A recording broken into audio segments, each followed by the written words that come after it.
Break के बाद आपका स्वागत है। महाशिवरात्रि का महापर्व जो है आज के दिन मनाया जा रहा है और हमारे खास मेहमान साधु संत जन आचार्य जन जो है वो हमारे साथ जुड़े हुए हैं और उनसे हम जान रहे हैं आज की विधि क्या है, भगवान शिव की, भोलेनाथ की, माता पार्वती की पूजा अर्चना के क्या विधि विधान है, आज के दिन का क्या महत्व है। और इसके साथ ही हमारे साथ ज्योतिष आचार्य पंडित पुरुषोत्तम गौर जी भी जुड़ गए हैं। पुरुषोत्तम गौर जी, आपका भी बहुत स्वागत है हमारे साथ। और इसके साथ ही देखिए यहाँ पर हमारे साथ डीपी शास्त्री जी जुड़े हुए हैं, साथ ही डॉक्टर जीतू सिंह जी भी हमारे साथ जुड़े हुए। तो सबसे पहले मैं जीतू सिंह जी आपका रुख कर लेती हूँ और उसके बाद फिर पुरुषोत्तम जी आपका मैं रुख करूंगी। जीतू सिंह जी, बात यहाँ पर हो रही थी पूजा अर्चना को लेकर और साथ ही ये कि भगवान शिव के साथ साथ उनकी जो अर्धांगिनी है माँ पार्वती, उनकी पूजा होना जो है वो बहुत ज्यादा जरूरी हो जाती है और साथ में दोनों की हम पूजा करते हैं। अब ऐसे में जो महिलाएं घर पर आज पूजा अर्चना कर रही हैं वो किस तरीके से पूजा घर पे कर सकती हैं, घर पे पूजा करने के क्या विधि विधान है, और साथ ही क्योंकि कहा यह जाता है कि भगवान शिव की पूजा घर पर नहीं की जानी चाहिए, तो क्या आज के दिन जब साथ में हम भगवान शिव और पार्वती माँ की पूजा कर रहे हैं तो वो उसकी क्या विधि होगी घर पे? जी बिल्कुल, बहुत अच्छा प्रश्न है क्योंकि महिलाएं खास करके ये परेशान होती है कि हम मंदिरों में तो जा नहीं पा रहे हैं और घर में पूजा हम कैसे करें। घर में पूजा देखिए, अगर आपके पास भोलेनाथ की तस्वीर, माँ पार्वती की तस्वीर है तो आप उनकी पूजा भी कर सकते हैं, लेकिन घरों के अंदर भी बहुत सारे लोगों ने स्फटिक के या फिर पारद के शिवलिंग भी अपने घर में स्थापित किए हुए हैं और कहते हैं इसकी मान्यता यह है कि अंगूठे से ज्यादा बड़ा शिवलिंग नहीं होना चाहिए, उसकी पूजा आप अपने घरों में भी कर सकते हैं। लेकिन यहाँ बात सिर्फ पूजा से नहीं है, बात ये है कि रात्रि जागरण तो कर लीजिए। अगर आप मान लीजिए आपके घर में आपने शिवलिंग नहीं स्थापित है, छोटे से शिवलिंग होते हैं जिसे पूरी विधि विधान से स्थापित नहीं करना होता है, क्योंकि जब हम बड़े शिवलिंग की बात करते हैं तो उसका स्थान मंदिरों में ही है, लेकिन घरों की जब हम बात करते हैं तो आप मात्र तस्वीर की पूजा भी कर सकते हैं। बट हाँ, रात्रि का जागरण सबसे ज्यादा उत्तम माना जाता है। इस समय आप 4 पहर में, जो रात्रि के 4 पहर, ऐसे दिन के 4 पहर, ऐसे रात्रि के 4 पहर होते हैं, जो रात्रि के 4 पहर में कम से कम इन 4 पहर की अगर आप पूजा, ध्यान, तप, साधना और मंत्रों के जाप और उच्चारण अगर आप करते हैं तो भी आपकी पूजा पूर्ण मानी जाती है। भगवान भोले हैं, बहुत कठिन तपस्या उन्होंने माँ पार्वती से कराई थी, लेकिन भाव अगर पीछे रहे तो कठिन तपस्या ही आपसे करवाएंगे। तो सही भाव से आप बेल पत्र लीजिए, बेल पत्र के उल्टी तरफ में गंगा जल से पहले धो लीजिए, उसे उल्टी तरफ में ओम नमः शिवाय मंत्र लिखकर आप घर की तस्वीर जो है ध्यान करते हुए माँ पार्वती का और भोलेनाथ का, आप उन्हें अगर बेल पत्र भी खाली अर्पित कर देते हैं तो ये भी आपके लिए बहुत उत्तम माना जाता है। बट पूरी रात्रि में 4 पहर एक बार अगर आप जाग लेते हैं, क्योंकि ईशान संहिता में अगर हम कहते हैं, स्कंद पुराण में खास करके ये जिक्र किया गया है कि अगर कोई भी जन आज के दिन भगवान की पूजा करता है, इनका व्रत रखता है, बिल्कुल, तो भगवान की पूजा अर्चना के साथ साथ रात्रि जागरण करना भी बहुत ज्यादा महत्व रखता है। ठीक है, आगे बढ़ती हूँ मैं और डीपी शास्त्री जी जो कि हमारे साथ बिहार गोपालगंज से जुड़े हुए हैं। डीपी शास्त्री जी, आपसे ये मैं जानना चाहूंगी कि शिवलिंग पर हम जल अर्पित करते हैं, दुग्ध अर्पित करते हैं, दही का अभिषेक करते हैं, लेकिन अभिषेक किया क्यों जाता है? आखिर उन भगवान शिव का अभिषेक हम क्यों करते हैं, इसकी क्या मान्यता है? देखिए, सबसे बड़ा आपको चीज बता दें, कोई एक अनुष्ठान जो है ना, एक शांति का प्रतीक है। भगवान शिव सम है, शिव मंगल है, कल्याणकारी है, शिव श्रद्धा है, विश्वास है। और सृष्टि में एक हम कभी भी कोई अनुष्ठान पूजा पाठ प्रारंभ करते हैं, चाहे भगवान शिव का हो या किसी देवी देवताओं का हो, उसका एक ही लक्ष्य होता है, शांति। पृथ्वी शांति, पृथ्वी में शांति, औषधियों में शांति, वनस्पति में शांति, ब्रह्मांड में शांति, प्रकृति की शांति, तभी जीवन में शांति है। तो भगवान शिव का अभिषेक जब किया जाता है तो इससे कई चीज की प्राप्ति के लिए किया जाता है। कोई रोग निवृत्ति के लिए करता है कुशा के जल से, शारीरिक रोग, कोई धन के प्राप्ति के लिए करता है घी से, कोई संतान प्राप्ति के लिए करता है, कोई व्यापार के लिए करता है। हर व्यक्ति के कुछ ना कुछ कामना होता है। माँ भगवती पार्वती ने भगवान शिव को पाने के लिए मिट्टी की पार्थेश्वर शिवलिंग बना करके और उस शिवलिंग के अभिषेक की पूजा की, तब से प्रचलन प्रथा शुरू हो गई कि भगवान शिव का अभिषेक करना चाहिए और सब हम लोग भगवान शिव का अभिषेक करते हैं। एक और चीज बता देना चाहते हैं, जब भी भगवान शिव का पूजन होता है तो भगवान गणपति हमारे बुद्धि के देवता है और बिना बुद्धि का जीवन में कोई कार्य नहीं हो सकता है। भगवान कार्तिक जीवन में स्थिरता के प्रतीक है, कर्म के प्रतीक है। माँ पार्वती खुद शांति लक्ष्मी कृति यश की प्रतीक है। भगवान नंदी से जीवन की कार्य की सिद्धि होती है, लाभ की प्राप्ति होती है। हर कार्य के कामना के लिए नंदी एक सूचक है। जिस तरह आपका कार्य में कोई व्यक्ति आगे होता है किसी भी काम में, घर के मुखिया के साथ काम करता है और भगवान शिव जगत के कल्याणकारी हैं। भगवान शिव के ऊपर राम नाम लिख के बिलपत्र चढ़ाने से हजारों लाखों गुना फल की प्राप्ति होती है। रमन्ते योगी जना हृदय इति रामा, भगवान शिव राम को जपते रहते हैं और भगवान राम शिव को जपते रहते हैं। इनमें कोई भेद नहीं है, ब्रह्मा विष्णु महेश में कोई भेद नहीं है, माँ काली लक्ष्मी सरस्वती में कोई भेद नहीं है। ये सृष्टि के परिचायक और सृष्टि के संचालन करने वाले हैं। बिल्कुल सृष्टि के संचालन करने वाले हैं और शिव परिवार किनके प्रतीक हैं ये भी हमें आचार्य जी ने बताया है। इसके साथ ही देखिए हमारे साथ आचार्यगण जो है वो लगातार जुड़े हुए हैं, हम तक ये जानकारी पहुंचा रहे हैं, हमें बता रहे हैं कि किस तरीके से आज के दिन आपको आराधना करनी है अपने आराध्य की। और इसके साथ ही हमारे जो सहयोगी हैं वो भी तमाम जिलों से हमारे साथ जुड़े हुए हैं और वो हमें मंदिरों से क्या कुछ तस्वीरें सामने आ रही हैं वो दिखा रहे हैं। अनूप हमारे साथ जुड़े हुए हैं जयपुर से, साथ ही राकेश हमारे साथ जोधपुर से हैं। तो सबसे पहले मैं अनूप आपका रुख करूंगी, आप इस वक्त कौन से मंदिर में मौजूद हैं और वहां पर आज के दिन, आज के जो पवित्र दिन है, क्या तस्वीर देखने को मिल रही है? भक्त जो है वो किस श्रद्धा के साथ क्या क्या अर्पित कर रहे हैं भगवान को, जरा उनसे बातचीत कीजिएगा, तस्वीरें दिखाइए। जी हाँ, बिल्कुल। इस वक्त हम राजधानी जयपुर छोटी काशी के तारकेश्वर महादेव मंदिर के अंदर मौजूद है, जो कि 4 दीवारी के अंदर ये मंदिर है। ये कई बरसों पुराना ये मंदिर बतलाया जाता है और यहाँ पर जो श्रद्धा का जो सैलाब है वह सुबह से ही उमड़ रहा है। बड़ी संख्या के अंदर जो भक्त हैं वो यहाँ पर आ रहे हैं, दर्शन कर रहे हैं, भगवान से अपनी मनोकामना यहाँ पर मांगी जा रही है। और इसी के साथ ही दुग्धाभिषेक है, और जलाभिषेक है और इसी के साथ ही पंचामृत से जो अभिषेक है वो यहाँ पर किया जा रहा है। और बड़ी संख्या के अंदर जो श्रद्धालु हैं वो रात भर से ही लाइनों के अंदर लग गए थे और जो श्रद्धा का जो सैलाब है वो यहाँ पर साफ तौर से उमड़ने को यहाँ पर उमड़ रहा है। और इसी के साथ ही अगर अन्य मंदिरों की बात की जाए, झारखंड महादेव मंदिर की बात की जाए, तो वहाँ पर भी इसी तरीके का जो श्रद्धा का सैलाब है वो उमड़ रहा है। ऐसे रात से ही जो भक्तों की लाइनें थी वो लंबी लंबी लाइनें लगी हुई थी और जैसे ही सुबह 4 बजे मंदिर के पट खुलने के साथ ही आरती का आयोजन किया गया। आरती होते ही जो श्रद्धालु थे उनको यहाँ पर प्रवेश दिया गया और बड़ी संख्या के अंदर श्रद्धालु हैं वो इस वक्त यहाँ मंदिर के अंदर मौजूद है। यहाँ पर आस्था का जो सैलाब है वो साफ तौर पर देखने को मिल रहा है। हमारे साथ में कई यहाँ पर जो भक्तगण है वो है। आज महाशिवरात्रि है, किस तरीके से देखते हैं? ये पर्व बहुत अच्छा पर्व है, महाराज शिव भगवान का बहुत ही अच्छा बड़ा पर्व है, हम लोग इसे बड़ी श्रद्धा से मनाते हैं। आप क्या कहेंगे शिवरात्रि का दिन आज? शिवरात्रि बहुत ही अच्छा पर्व है।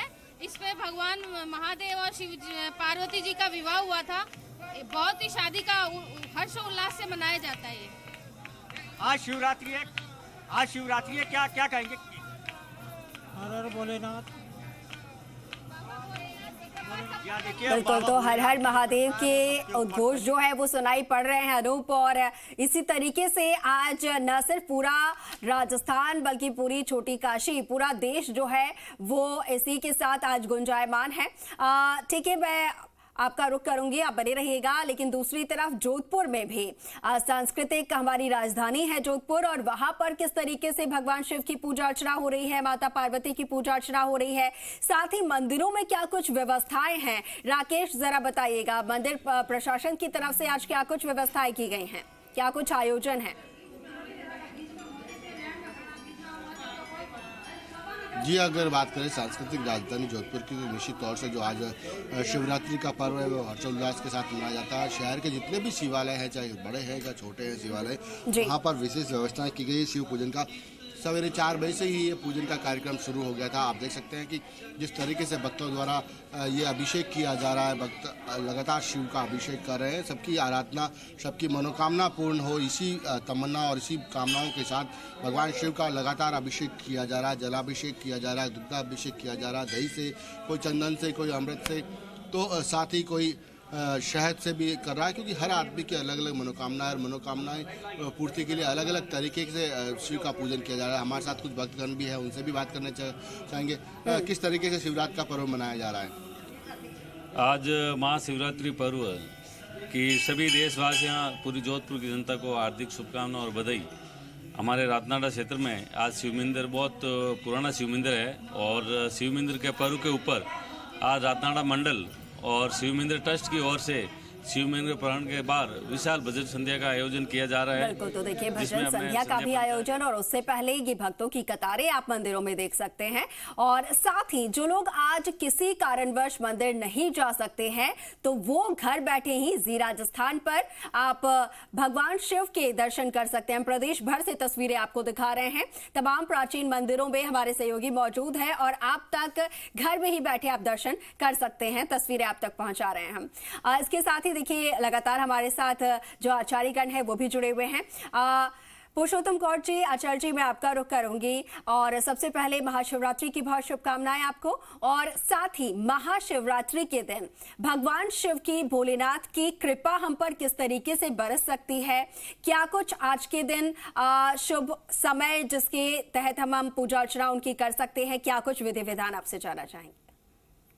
सबसे प्रथम भगवान शिव को और आप सभी को बहुत बहुत प्रणाम। क्यों शिव भक्तों को बड़ी मंगल शुभकामनाओं को लेकर के ये पावन पर्व होता है। वंदे देवो उमापतिम सुरगुरुम, वंदे जगत कारणम, वंदे पन्यग भूषणम मृगधरम, वंदे पशूनां पतेम, वंदे सूर्य शशांक वंदिनयनम, वंदे मुकुंदा प्रियम, वंदे भक्त जनाश्रयम च वरदम, वंदे शिवम शंकरम।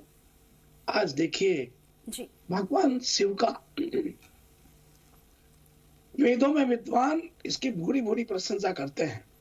पुराणों में इससे संबंधित अनेक अनेक विवरण मिलते हैं।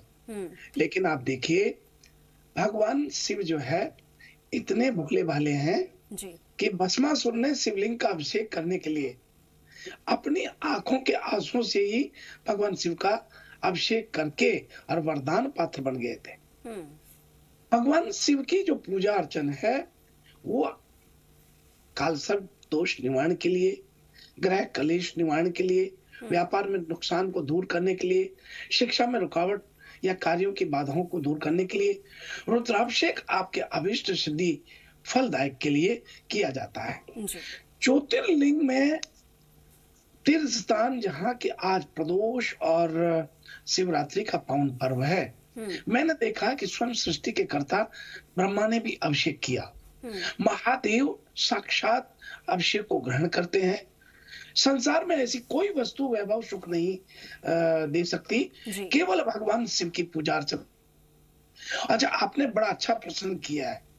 भगवान शिव के असाध्य रोगों को शांत करने के लिए कुशोदक से रुद्राभिषेक करना चाहिए। भगवान वाहन के लिए अभी डीपी शास्त्री जी ने बताया कि यहाँ अभिषेक का क्या फल होता है। पवन वाहन के लिए दही से रुद्राभिषेक करें। लक्ष्मी प्राप्ति के लिए गन्ने के रस से रुद्राभिषेक करें। धन वृद्धि के लिए शहद और घी से रुद्राभिषेक करें। तीर्थ के जल से अभिषेक करने पर मोक्ष की प्राप्ति होती है। आज जो व्यक्ति वृक्ष बेल पत्र के वृक्ष के नीचे यदि स्नान करता है तो स्वस्थ होता है, चर्म रोग के कष्टों से दूर मुक्ति मिलती है। और यदि ऐसा नहीं होता है तो बेल पत्र को उल्टा रख करके और स्नान कर ले, इत्र का अभिषेक करें, बीमारियां नष्ट होती है। पुत्र प्राप्ति के लिए से संतान प्राप्ति के लिए दुग्धाभिषेक करें। और आपको बता दें कि विद्वान जो भी है वो रुद्राभिषेक करके अनेक प्रकार के जो है फल प्राप्त करते हैं। प्रकार के फल प्राप्त होते हैं। ठीक है आचार्य जी, आऊंगी आपके पास। इसके साथ ही संजय शर्मा जी आपका रुख करूंगी और आपसे हम जल्दी से, क्योंकि वक्त की कमी है, तो जानना चाहेंगे कि अब वो 5 मंत्र कौन से हैं जिनसे जब जलाभिषेक हम कर रहे हो तब उन मंत्रों का उच्चारण हम कर सकते हैं। जी, बहुत सुंदर प्रश्न किया है जी। और मंत्र से पहले मैं एक बात बता देना चाहता हूँ कि जब समुद्र मंथन हुआ था तो सबसे पहले जो है उससे विष उत्पन्न हुआ और उस विष को जो है भगवान शिव ने जो है पी लिया, क्योंकि पृथ्वी पर फैल जाता तो मानव जीव की उत्पत्ति नहीं हो पाती। इस कारण से भगवान शिव ने जब पिया तो उनके कंठ के अंदर जो है विष को समा लिया और उनके पूरे शरीर में गर्मी हो गई, जिस कारण से जो है हम अभिषेक करते हैं, भगवान शिव को शांति प्रदान करते हैं। जल से, दूध से, दही से, शहद से और गंगा जल से जो अर्पित किया जाता है उससे भगवान शिव जो है शांत हो जाते हैं। इसी वजह से जो हम अभिषेक करते हैं। और भगवान शिव के मस्तिष्क पर आप देखें चंद्रमा भी विराजमान है, वो भी शीतलता का प्रतीक है। और रुद्राष्टध्यायी के जो मंत्र हैं उनसे जो है पाठ करना चाहिए। ओम गणानान्त्वा गणपति गंगवामहे निधेनान्त्वा निधिपति गंगवामहे वसो मम आहमेजा निगवर्धम महा तोमेजा सिगवर्धम महा ओम जज्जाग्रतो दूरमुदैति देवं तदुसुपतश तथै वैति दूरं गणं ज्योतिषां ज्योतिरेकं तन्मे मनाः शिव संकल्पमस्तु। ओम इन मंत्रों का जो है दीर्घ स्वर में, जिनमें शिव संकल्पमस्तु लगा हुआ है, उन मंत्रों का जो है पाठ करें और भगवान शिव को जो है रुद्र अष्टध्यायी के पाठ से जो है समर्पित करें, जिससे भगवान शिव प्रसन्न हो जाए, आपके जीवन में भी प्रसन्नता आ जाए। बिल्कुल बिल्कुल बिल्कुल। डॉक्टर रीति जी, एक मंत्र मैं आपसे जानना चाहूंगी और फिर उसके बाद अब समय पूरा हो गया। एक मंत्र से पहले मैं एक साइंटिफिक रीजन बताऊं। एक तो नीलकंठ, क्योंकि भगवान शिव ने विष को धारण किया हुआ है, इसकी वजह से भी ऊर्जा के केंद्र है। लेकिन साइंटिफिकली केदारनाथ से लेके रामेश्वरम तक अगर आप इसका लॉन्गिट्यूड देखें तो 79 डिग्री ईस्ट एक ही स्ट्रेट लाइन में हमारे 12 के 12 ज्योतिर्लिंग और एक कहीं ना कहीं रेडियो एक्टिव हाई जोन्स होती हैं। इसीलिए रुद्र अभिषेक को ना केवल शास्त्र दृष्टि से लिंग पुराण के अनुसार मुक्ति, मोक्ष और संकटों का नाशक माना जाता है, लेकिन कहीं ना कहीं ये रेडियो एक्टिव ऊर्जा जोन्स को भी शीतलता प्रदान करने वाला होता है। और भगवान चंद्रमा को शयदान से मुक्ति करके अभिदान देने से उनको शीश में धारण किया है। सिर्फ एक मंत्र जो रुद्राक्ष की माला पे करना है उसको जरूर बोलूंगी, जो महामृत्युंजय का बीज मंत्र संपुट लगाकर ओम हुम जुम सहा ओम भूर भवा स्वाहा त्र्यंबकम यजामहिम सुगंधिम पुष्टिवर्धनम उर्वा रुक्म बंदनात् मृत्यु मुक्षे महामृतात् ओम सह भुव भू ओम सह जुम होम ओम। इस मंत्र का जाप कम से कम 108 बार, हो सके तो और संख्या में करें, लेकिन 108 बार रुद्राक्ष की माला पे करके निश्चित रूप से सभी संकटों से आपको मुक्ति मिलेगी। बिल्कुल, तो सभी संकटों से आपको मुक्ति मिल जाएगी और जो भी आपकी मनोकामना है वो पूर्ण हो जाएगी। आप सभी मेहमानों का बहुत बहुत शुक्रिया, बहुत धन्यवाद हमारे साथ जुड़ने के लिए।